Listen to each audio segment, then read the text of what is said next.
What is that? That's crab. Don't cut it over bite here.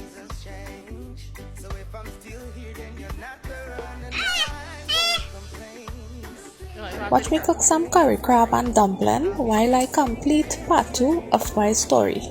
So after being so sick throughout the first part of my pregnancy, I had to end up dropping out of work a bit and having to depend on him to be able to feed me just until I could get back on my feet to be able to work.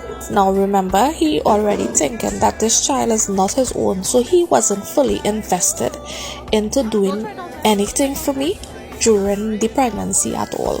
And I remember during that time, one specific time that I was so hungry. I had breakfast that morning and he was leaving to go to Lime Audi Road, and I told him, I said I'm hungry and I would need you to bring back something for me to eat. Now with my son, I was constantly eating throughout the pregnancy. Even though I was always vomiting, I still had to eat. And I remembered waiting and I waited.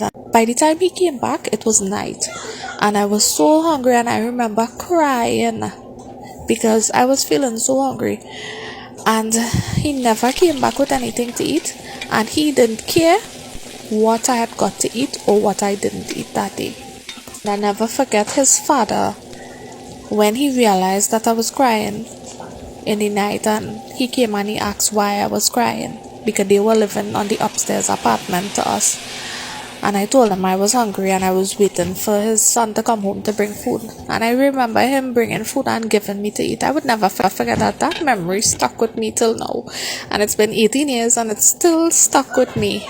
So during the pregnancy, I was constantly abused because his mother were constantly provoking him and telling him that the child is not his and you need to send her back home. Send her back to her mommy. The child is not yours. And he stuck that story right through. So every time that I got a beating, he would constantly remind me that the only reason why he has kept me around is because to make sure that the child is his own. So he was keeping me to reassure himself that once the child is born and it is his own, he would keep me around. So when I realized that he weren't getting up to get any work and he weren't helping me, and I had to figure out what I was going to eat when the day come, I decided to go back out to work. I remember going back to my boss lady and I asked her to come back to work, and she knew that I needed to work to be able to feed myself because she already had knew the situation at that point in time. So I remember while going through the phase and how I accumulated stuff to see about myself and my baby is that I would work every week and I would buy things every week for the baby and for myself. So throughout my pregnancy, I did everything alone. I went to clinics alone.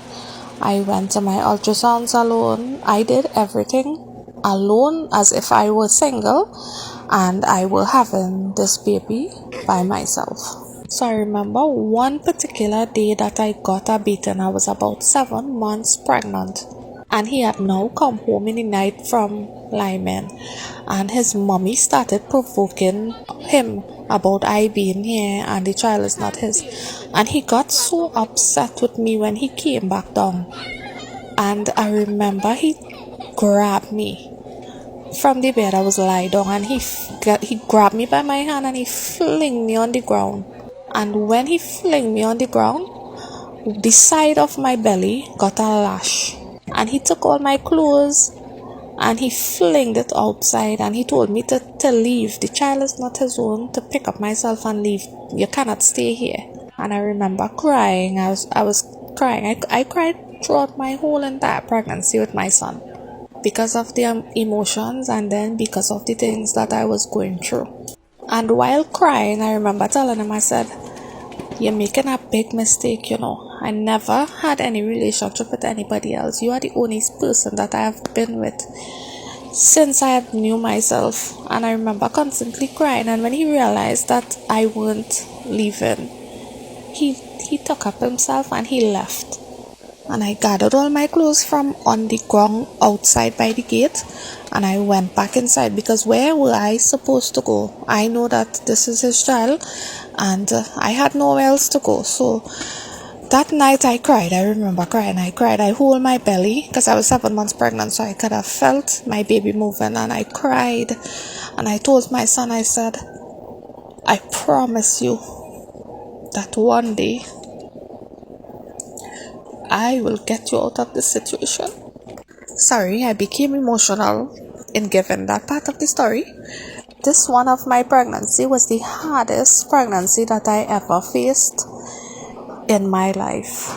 And yes, it's a situation that I placed myself in, and I learned from it. I grew from it, and I escaped from it with my life in my hands. So, hope you guys enjoyed this part of the story, which is part 2, and enjoy my cooking video as well. See you guys in my next video as usual. Stay tuned for part 3.